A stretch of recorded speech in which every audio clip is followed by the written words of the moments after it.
puntualmente, ¿la cuarentena nos afecta psicológicamente a todas las edades? Te pregunto, ¿en todas las edades? Bueno, sí, lo cierto es que esta situación dispara estados de ansiedad, porque, bueno, nos encontramos ante unas contingencias que tienen un gran nivel de incertidumbre, ¿no? No sabemos hasta cuándo se va a extender esto, y eso precipita que nuestro estado de captación ansiógena, que nos prepara frente a una amenaza nueva, como es toda conducta de ansiedad, genere elevados montos de ansiedad más allá de lo habitual, ¿no? Porque la ansiedad es una conducta normal. Por otro lado, bueno, bastante común que a partir de este estado de cuarentena empezamos a sentir emociones como el miedo, frustración, enojo, sobre todo se pueden dar ante estas circunstancias estas ideas de temer por la salud propia o la salud de algún familiar, también la idea del contagio. Se pueden manifestar pensamientos como que, bueno, esto del coronavirus me puede pasar a mí, puedo contagiar a alguien de mi familia, y pensamientos muy negativos que pueden llegar hasta la idea de muerte, ¿no? De la propia o de algún familiar. Claro. Esto puede generar diferentes tipos de reacciones. Algunas pueden ser funcionales y otras disfuncionales. Digamos, dentro de las reacciones que podríamos considerar funcionales, podríamos tener en consideración conductas que disparen la posibilidad de nuestra creatividad, ¿no? Actividades formativas o recreativas que podamos hacer dentro de casa, a través de internet también, por ejemplo. Es decir, aprovecho el tiempo y estudio, por ejemplo. Sí, exactamente. Por ejemplo, hay muchos cursos online que son buenos y son gratuitos. Aprender también algo a través incluso de algunos tutoriales, porque claro. puede ser útil. Sí. Y algunas otras pueden ser reacciones disfuncionales como el consumo compulsivo, diría yo, de algunas noticias, que a veces nos lleva a una gran confusión, porque bueno, hay que tener en cuenta de dónde nos llega esa información que nos llega, que ahora, sea fidedigna, claro. Por cierto, es mucha. Claro, tal cual, con la aparición de esto de las fake news, de las noticias falsas, a veces se generan muchos estados persecutorios que nos confunden y nos generan mucho malestar. Nico, eso sería la parte disfuncional, digamos. Exactamente, esta sería una reacción claramente disfuncional. Sí. La UBA en estos días elaboró un documento que dice, bueno, llamado Recomendaciones Psicológicas para afrontar la pandemia, en donde hablan del miedo, de la frustración, del enojo, que son, entre otras, ¿no? Que son cosas que vos mencionaste recién. El enojo, me llama la atención. Quiero hacer un apartado ahí porque no lo comprendo, pero digo, ¿cómo funciona el enojo? ¿Qué? Con el enojo, decir, che, no me puede pasar a mí, esto está todo mal, o sea, ese pensamiento negativo relacionado con directamente con lo que te está pasando, ¿se puede encuadrar ahí o es otro tipo de enojo? ¿Cómo es?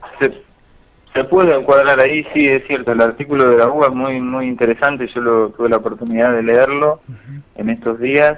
El enojo tiene que ver con el enojo, como bien vos decías, un enojo propio con uno mismo, ante la imposibilidad de salir, porque esto nos cambia la rutina sin lugar a dudas. Antes podíamos, la mayoría de nosotros, salir a trabajar como lo hacíamos con frecuencia, y esto cambia las circunstancias. Entonces, una posibilidad de enojo podría tener que ver con esto, con la imposibilidad de hacer las tareas que antes habitualmente hacíamos.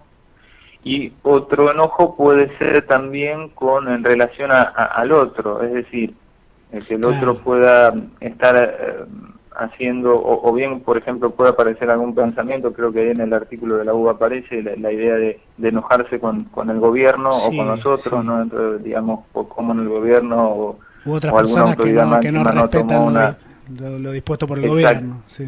Exactamente, las personas que no lo disponen. Entonces eso nos puede llevar a una conducta de riesgo, es decir, bueno, si el otro lo hace si el vecino rompe la cuarentena o sigue trabajando, ¿por qué no lo puedo hacer yo? Sí, sí, Y sí. esto creo que nos ha puesto ante una situación muy importante de entender que esto de quedarnos en casa tiene que ver con un gran acto de solidaridad, Ujú. con una posibilidad de cuidar al otro y de cuidarnos, por supuesto, a nosotros mismos a través de esto.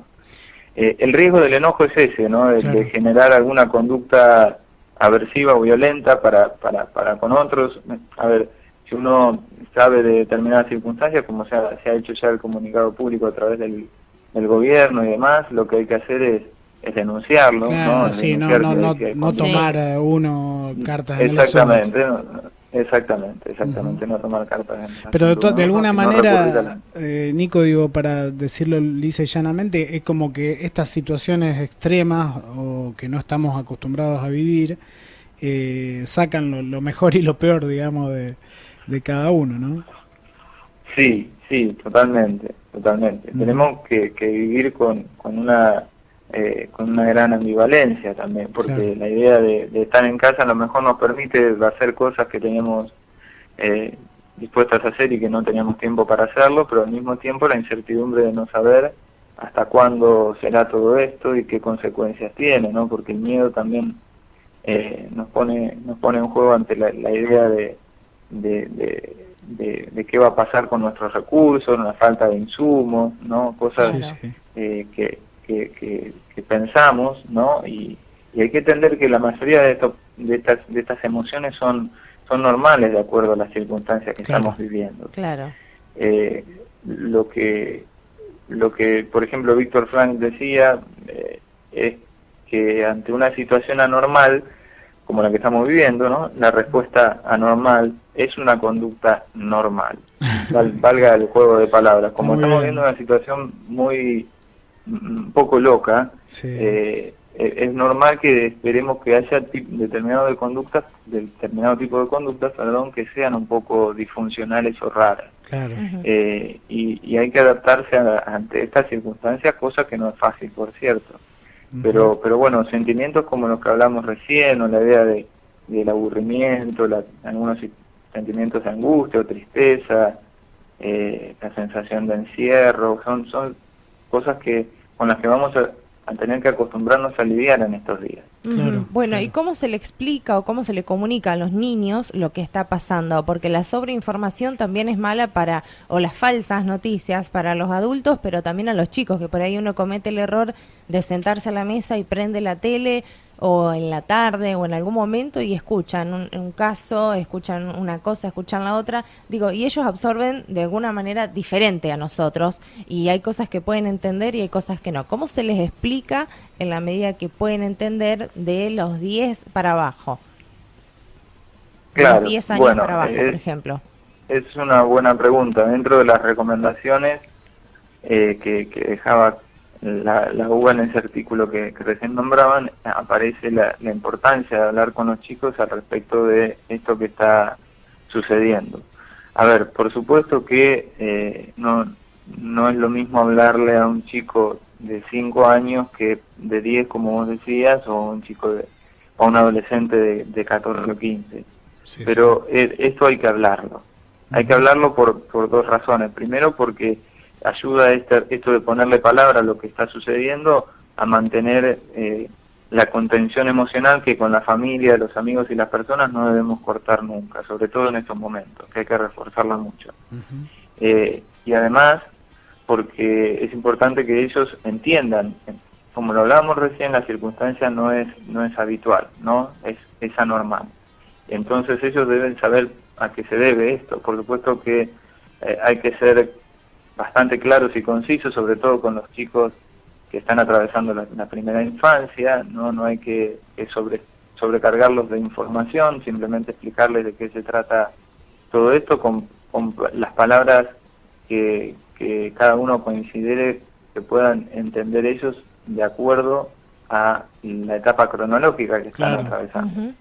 Pero tratar de ser claro, conciso y no sobreestimularlo o sobreinformarlo, porque eso puede llegar a generarles mucha confusión y mucho miedo.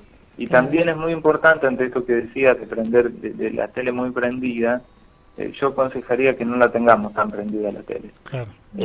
Porque los chicos también perciben nuestros estados emocionales, y si nosotros leemos que en Italia mueren más de 700 personas por día y nos sorprendemos y nos angustiamos, ellos lo van a notar. Yo creo, Nico, que yo me ponía hace unos días en la situación, digo, deberíamos poner los adultos una cámara enfocándonos a nosotros para ver la cara que nos ven nuestros hijos cuando vemos las noticias, ¿no? Sí. A la noche, los que estamos trabajando por nuestras actividades, en el caso tuyo, una actividad relacionada con la salud, la nuestra con la comunicación, estamos trabajando igual en estos días, y llegamos a casa y a lo mejor vemos un resumen, me imagino las caras que pondremos, ¿no? Y son las caras que nos ven nuestros hijos, ¿no? Cara de desesperación, de miedo, de estar abrumado en algún punto, ¿no? Sí, sí, totalmente. Coincido con vos. Sería interesante hacer un estudio desde ese lugar para ver cómo nos ven nuestros hijos cuando vemos aquello que nos preocupa, que nos da miedo o que nos inquieta. Sí, yo recomiendo que la tele no esté prendida, sobre todo en los espacios que compartimos con los chicos. Pongamos música, pongamos otra cosa que nos guste y que nos mantenga entretenidos y conectados con el placer, más allá de las noticias. Por supuesto no digo que vivamos desinformados, pero preservarlos. Pero recurramos a la información en los momentos en los que podemos recurrir y sin herir la susceptibilidad del otro. Exacto. En este caso sobre todo cuando tenemos chicos chiquitos, por ahí lo mejor es eso, ¿no? Tratar de conectarnos con la información en otros momentos en los que ellos no puedan estar ahí en la expectativa de qué nos pasa a nosotros, porque los chicos perciben mucho los estados emocionales de los padres. Claro, claro.